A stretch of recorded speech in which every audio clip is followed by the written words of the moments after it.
Buenos dias, damas y caballeros. Today we are going to discuss kung may tsansa pa ba itong si Vice President Sara Duterte makabawi sa mga series of expose and very shocking, very shocking. Yeah, good morning, sir.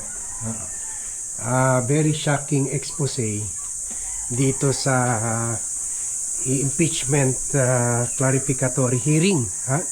Simula pa lang 'yan, ha? Kung tuloy-tuloy tayo sa sa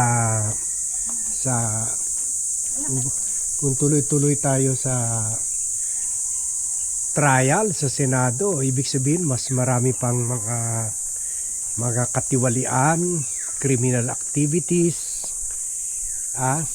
ang lalabas, pati yung kasama na yung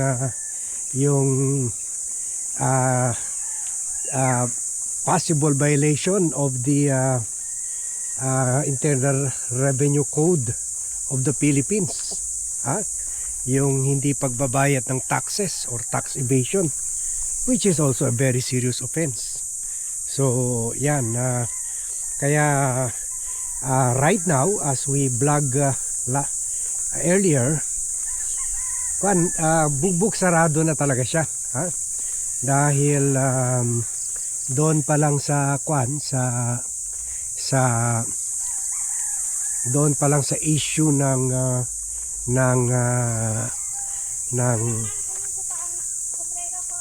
okay, doon pa lang sa issue ng AMLAC ay na siya, taob na siya, and then dagdag pa natin dyan yung testimony ni Madriaga, and then yung finding ng COA, and then syempre yung video niya mismo na sinasabi nila splice, kahit pa ulit-ulit nila ikalat dyan sa mga echo chamber nila yung pagka-splice ng video, lahat naman tayo halos nakita natin yung buong video, wala naman nagbago doon. Ngayon lang nila sinasabi splice yun to economize time, kasi kung i-play mo yung buo, hindi naman yung buong press con ang kailangan panoorin ng tao. Ang video clip in question, yun lang doon sa parte na naghahayak siya, gumawa siya ng pagbulgar na meron na siya nag-hire ng assassin for President Bongbong Marcos, First Lady Lisa Araneta Marcos, and former Speaker Romualdez. So hindi yun splice, sila lang naniwala na splice yun. Totoo talaga yun. So that's a death threat, and that's culpable violation of the Constitution and betrayal of public trust. So in view of all of that, meron pa kaya siyang tsansa para ma-recover?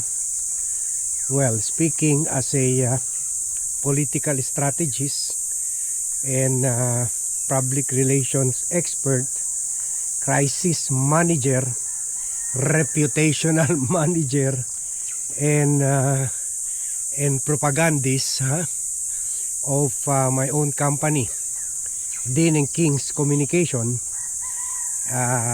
where yung mga kliyente ko ay top officials in national and local elections, pwede ko masabi na mahirap na talaga ma-recover si Sara Duterte. And as we vlog earlier, before pa the impeachment hearing, sinabi ko na madudurog talaga siya sa hearing na yan, because that will be like a kangaroo court. I mean, hindi kangaroo court, kundi trial by publicity sa kanya, kasi the trial will, the legal and political trial will happen in the Senate. Dito naman sa House, probable cause lang. Pero, because it is played live in the media, yun, ang mga judges ngayon ay hindi muna yung mga senator judges, kundi tayo. She is being crucified in the court of public opinion, at dyan siya nadurog sa court of public opinion. No, as I said many times before, hindi pa natin, we cannot say for certain whether makonvict pa siya sa Senado, pero sa court of public opinion, kwan na siya, tinimbang na siya. Ngunit kulang, she has been judged, and we already reported to you yung Tangere. Matinong survey firm naman itong Tangere survey, na sinasabi as much as 82%, lalo na sa mga supporters ni President Bongbong Marcos, ay naniniwala na nagnakaw talaga siya ng 6.7 billion. At 81% sa mga kakampings, ganun rin ang belief nila. Kahit sa mga neutral, 60% plus, mga independent, 60% plus. And ang pinakamasakit dito, as we pointed out earlier, yung sarili niyang grupo meron ng 30%, samantala noon solid. Ibig sabihin, meron ng change of mind. Nagkaroon na ng change of mindset, Kumbaga, kahit yung mga DDS, they are beginning to entertain the possibility. They are beginning to believe, dahil credible sa kanila yung AMLAC.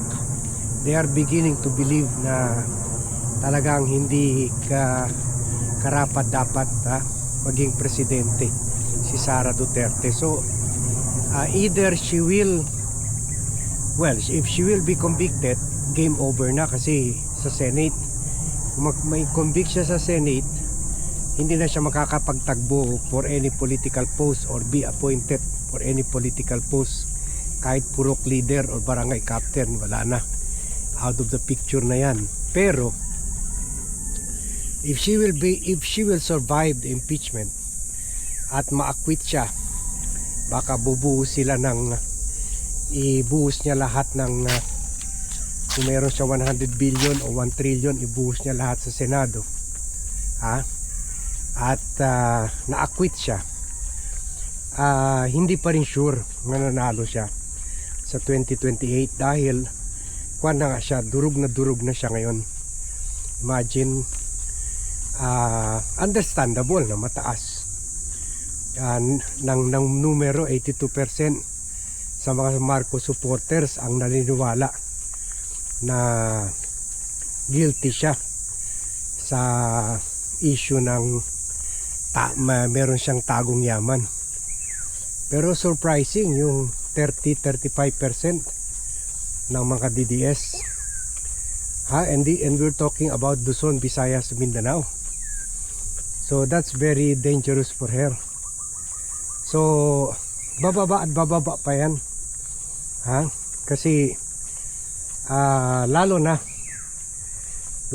yung kung mahiwagang BIR box ay mabuksan na sa Senado. At dyan sa Senado, hindi lang siguro yung AMLAC report ang tatalakayin nila, kasi tinalakay na yan sa House. Siguro dyan sa Senado, may power na sila to compel even the bank managers, bank officials.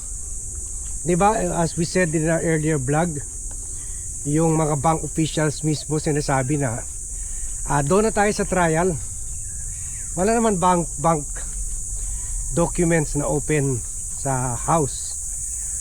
Ang report ng AMLAC was based on the general situation lang, yung mga dumarating sa kanila mga review. Hindi naman sinabi, o itong bangko na ito, ganito itong bangko na ito, dito siya nag-deposit, ganun. Wala naman ganun eh.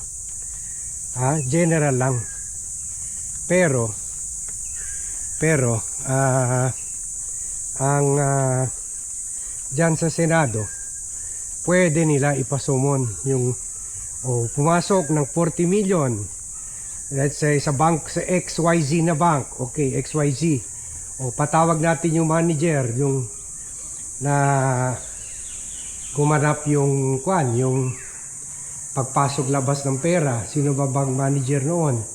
Ipatawag natin, ipatestify natin, totoo ba itong panahon na ito na nagbigay ng 40 million si Sammy Uy? Pagkatapos winidraw rin nila the next day, totoo ba ito? Ipakita yung bank records, ganun. O mag-produce ka ng bank records. O yun, kung sabihin totoo, di durog na durog, mas lalo na madudurog. So really, pwede natin masabi, it's downhill from here on. Kumbaga, babaksak at babaksak pa yan yung popularity survey ni Sara. At dyan makikita natin, lalabas yan sa mga succeeding surveys in the coming days. So this is the beginning of the end na for Sara. Mahirap na talaga siya ma-recover dito. Pero later on, gagawa pa rin tayo ng vlog on our suggestion on how she could recover. Pero for now, with the options being limited, and also nakikita natin pattern of depensa ng mga PR niya, ng mga chuchuga niya, yung mga legal advisor niya, PR advisor niya, para walang chance. Napakapalpak yung ginagawa nilang legal defense and PR defense. So walang chance. Okay, so yan muna ang paunang vlog natin dito sa issue na ito. Thank you very much everyone for watching. Thank you very much, morning, for joining us in this vlog. Good morning to all, and see you in my next vlog.